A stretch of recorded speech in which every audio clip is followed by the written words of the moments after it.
ദാനം എങ്ങനെയാണ് മഹത്തരമായ കർമ്മമാകുന്നത്? മറ്റൊരുവന്റെ ഇല്ലായ്മകൾ നമുക്ക് തന്നെ ഇല്ലായ്മയാണ് എന്ന ചിന്ത നാം അറിയാതെ നമ്മിൽ കടന്നുകൂടുന്നു. അങ്ങനെ നമ്മെ മൂടിയിരിക്കുന്ന മായയുടെ അനേകം മൂടുപടങ്ങളിലൊന്ന് നാം ഉപേക്ഷിക്കുന്നു. ധനം വാരിക്കോരി കൊടുക്കുന്നതിനേക്കാൾ ആഹാരം, വസ്ത്രം എന്നിങ്ങനെയുള്ള അത്യാവശ്യ ഘടകങ്ങൾ ദാനം ചെയ്യുന്നതാണ് ഏറെ ഉത്തമം. സകല ജാതിമത വിശ്വാസികളിലും സകല ജീവജാലങ്ങളിലും തിളങ്ങുന്നത് ഈശ്വരൻ എന്ന മഹാശക്തിയാണ്. അങ്ങനെയാണെങ്കിൽ ഏത് പ്രാർത്ഥനയും എത്തിച്ചേരുന്നത് ആ ലക്ഷ്യത്തിൽ തന്നെ. പ്രാർത്ഥനാവാക്യങ്ങൾ നല്ലതാകണമെന്ന് മാത്രം. ഇനി ഇന്നത്തെ ദീപാരാധന കാഴ്ചയ്ക്കായി ക്ഷേത്രാങ്കണത്തിലേക്ക് പോകാം.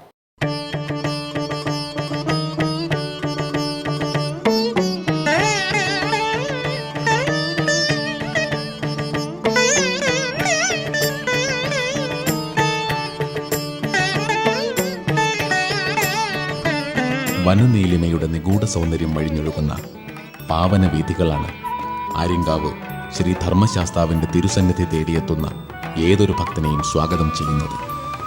പ്രകൃതി ദേവിയുടെ അനുഗ്രഹവർഷം കണ്ട് തീർത്ഥാടകന്റെ ഹൃദയം നിർമ്മലമായ നിതാന്ത സൗന്ദര്യത്തിൻ്റെ നിത്യതയിൽ വിലയം പ്രാപിക്കുകയാണ്. തീർത്ഥാടകനായി എത്തുന്ന ഏതൊരു ഭക്തനും ഇതിനടുത്തുള്ള സ്വപ്നസദൃശ്യമായ പ്രകൃതിയുടെ മടിത്തട്ടിൽ അല്പം വിശ്രമിക്കാൻ കൊതിക്കുന്നുണ്ടെങ്കിൽ അത്ഭുതപ്പെടേണ്ടതില്ല.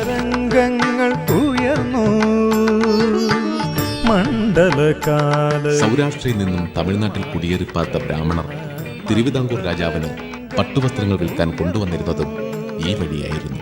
ഒരു ദിവസം സൗരാഷ്ട്ര ബ്രാഹ്മണനായ കച്ചവടക്കാരൻ പുഷ്കല എന്നു പേരായ കന്യകയായ തന്റെ മകളെയും കൂട്ടി പട്ടുവസ്ത്രങ്ങൾ വിൽക്കാൻ തിരുവിതാംകൂർ രാജകൊട്ടാരത്തിലേക്ക് യാത്രയായി.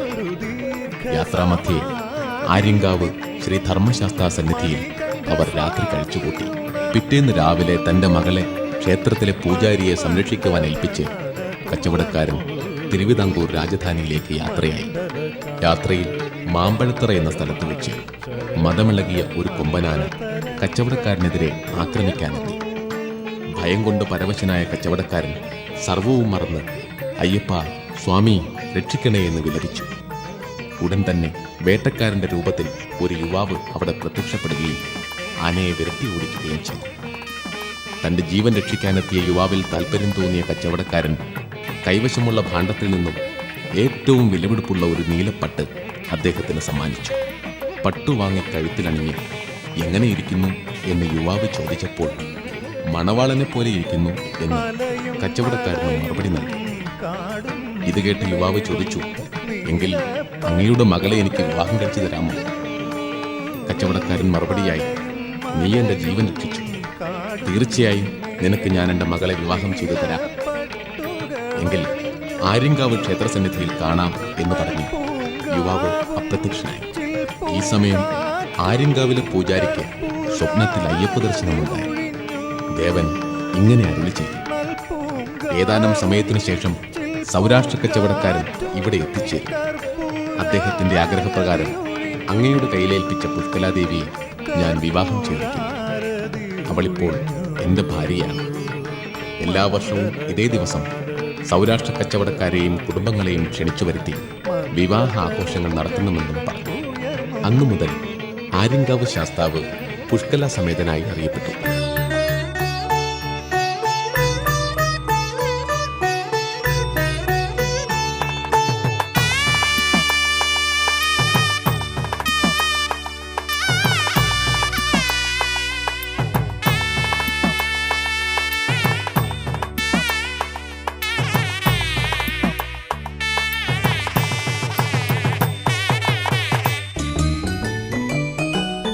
ശബരിമല തൻ നീലിമയിലൊരു സ്വർണ്ണ താമര വിരിഞ്ഞു.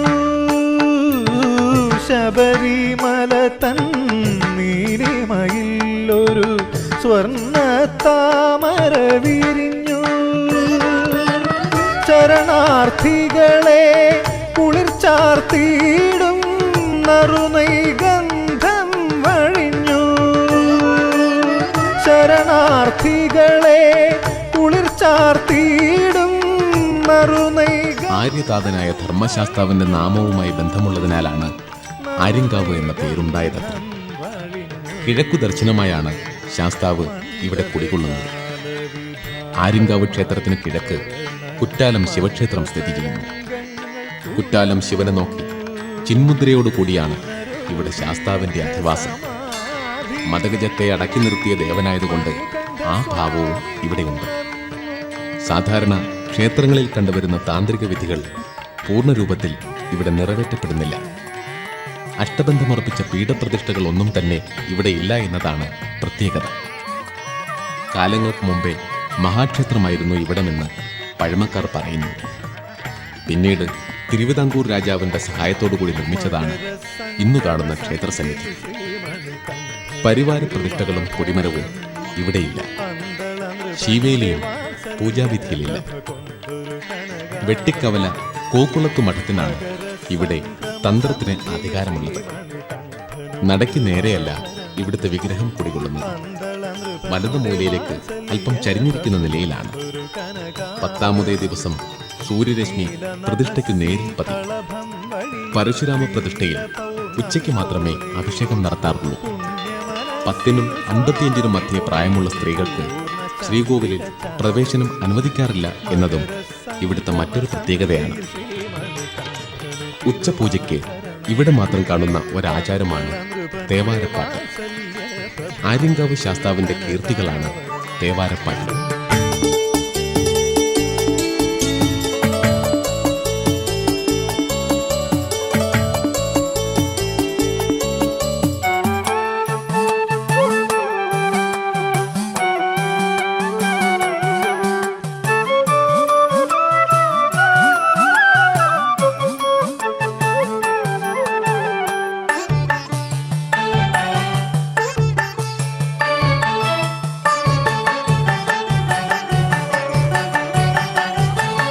ഒന്നതു കണ്ടു തൊഴാൻ നക്ഷത്ര കണ്ണു തുറന്നു ഗഗനം.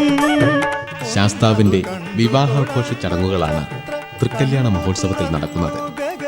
ധനു 3 മുതൽ 12 വരെയാണ് ഉത്സവം. ആര്യങ്കാവ് ശാസ്താവിന്റെ സമീപത്തിരിക്കുന്നത് മാമ്പഴത്തറ ഭഗവതിയാണ് എന്നതാണ് മറ്റൊരു വിശ്വാസം. തൃക്കല്യാണ ചടങ്ങുകൾ ആരംഭിക്കുന്നത് വൃശ്ചികം 1 തുടങ്ങി 39-ാമത്തെ ദിവസമാണ്. അതിനു മുമ്പ് തന്നെ സൗരാഷ്ട്രയിൽ നിന്നും വധുവിന്റെ ആളുകളും വരന്റെ ആളുകളായി തിരുവിതാംകൂർ ദേവസ്വം ബോർഡ് അധികൃതരും സന്നിഹിതരാകും. തികച്ചും ഒരു കല്യാണത്തിന് വേണ്ടതായ ചടങ്ങുകളൊക്കെ ഇവിടെ നടത്തും എന്നതാണ് ഏറ്റവും വലിയ പ്രത്യേകത. വൃശ്ചികം തുടങ്ങി 39-ാമത്തെ ദിവസം മാമ്പഴത്തറയിൽ നിന്നും പെണ്ണിനെ സ്വീകരിച്ചു കൊണ്ടുവരുന്നു. ആര്യങ്കാവ് ദേവസ്ഥാനം സൗരാഷ്ട്ര മഹാജന സംഘം എന്ന സംഘടനയിൽപ്പെട്ടവരാണ് വധുവിന്റെ വീട്ടുകാരായി ഇവിടെ എത്തിച്ചേരുന്നത്. വധുവിനെ സ്വീകരിച്ചു കൊണ്ടുവന്നതിന് ശേഷം മണ്ഡപത്തിൽ വെച്ച് പാണ്ഡ്യൻ മുടിപ്പ് എന്ന ചടങ്ങ് നടക്കും. ദേവന്റെയും ദേവിയുടെയും വിവാഹ നിശ്ചയമാണ് പാണ്ഡ്യൻ മുടിപ്പ്. വിവാഹ നിശ്ചയത്തിൽ വരന്റെ വീട്ടുകാർ വധുവിന് പണം നൽകുന്ന ചടങ്ങാണ് ഇത്. തിരിച്ച് വധുവിന്റെ വീട്ടുകാർ വരനും പണം നൽകും. വളരെ ആഘോഷപൂർവമാണ് ഈ ചടങ്ങ് നടക്കുന്നത്. ഈ ചടങ്ങുകൾക്ക് ശേഷം കല്യാണപ്പെണ്ണ് കതിർമണ്ഡപത്തിലെത്തും. കല്യാണം നടക്കാൻ ഏതാനും നിമിഷം ബാക്കി നിൽക്കെ പെൺകുട്ടി ഋതുമതിയാവുകയും വിവാഹം മുടങ്ങുകയും ചെയ്യും. പെൺകുട്ടി ഋതുമതിയായതിന്റെ തെളിവായി പൂജാരി ചുവന്ന പട്ടെടുത്ത് വിവാഹത്തിൽ സന്നിഹിതരായവരെ കാണിക്കുകയും ചെയ്യുന്നു. അടുത്ത വർഷം വീണ്ടും ഇതേ സമയം വിവാഹം നടത്താം എന്ന വ്യവസ്ഥയിൽ വധൂവരന്മാരുടെ വീട്ടുകാർ പിരിയുകയായി. ഓരോ വർഷവും ഈ ചടങ്ങ് ആവർത്തിച്ചുകൊണ്ടേയിരിക്കും. തൃക്കല്യാണ ദിവസം ഇവിടെ നിന്നും പ്രസാദമായി മഞ്ഞൾ ചരടുമാല അഥവാ മംഗല്യമാല ലഭിക്കും. ഇത് ധരിച്ചു കഴിഞ്ഞാൽ യുവതികളുടെ വിവാഹം പെട്ടെന്ന് നടക്കും എന്നാണ് ഐതിഹ്യം. ശ്രീല പൗർണമി പോലെ പുണ്യമനസ്സിൽ സ്വാമി പൊഴിയും പൂർണ്ണ ചന്ദ്രിക ചാവേ. മകര സംക്രമ സന്ധ്യയിൽ ശ്രീമണികണ്ഠനു. ആര്യങ്കാവിൽ ഉത്സവമായ തൃക്കല്യാണ ചടങ്ങുകളിൽ 8 ദിവസം ദേവൻ ഓരോ വാഹനങ്ങളിലായി ക്ഷേത്രത്തിനെ വലം വയ്ക്കും. ഇതിനായി വ്യത്യസ്ത തരം വാഹനങ്ങൾ ഇവിടെ അലങ്കരിച്ചു വയ്ക്കും. എല്ലാ വാഹനങ്ങളും മൃഗജീവികളുടെ സങ്കല്പത്തിലുള്ളതാണ്. തൃക്കല്യാണത്തോടനുബന്ധിച്ചാണ് ദേവൻ വാഹനങ്ങളിൽ എഴുന്നള്ളത്ത് നടത്തുന്നത്. ഈ വാഹനങ്ങളുടെ നിർമ്മാണവും ചടങ്ങുകളും തമിഴ് ആചാരമനുസരിച്ചാണ് രൂപകൽപ്പന ചെയ്തിരിക്കുന്നത്. കാളവാഹനത്തിൽ ദേവനും പൂങ്കോയിൽ വാഹനത്തിൽ ദേവിയും എഴുന്നള്ളിയാണ് വിവാഹമണ്ഡപത്തിലേക്ക് വധൂവരന്മാർ പ്രവേശിക്കുന്നത്. 8 വാഹനങ്ങൾ എന്നത് ശാസ്താവ് 8 അവതാരങ്ങൾ എടുത്തിരുന്നു എന്ന വിശ്വാസത്തിലാണ്.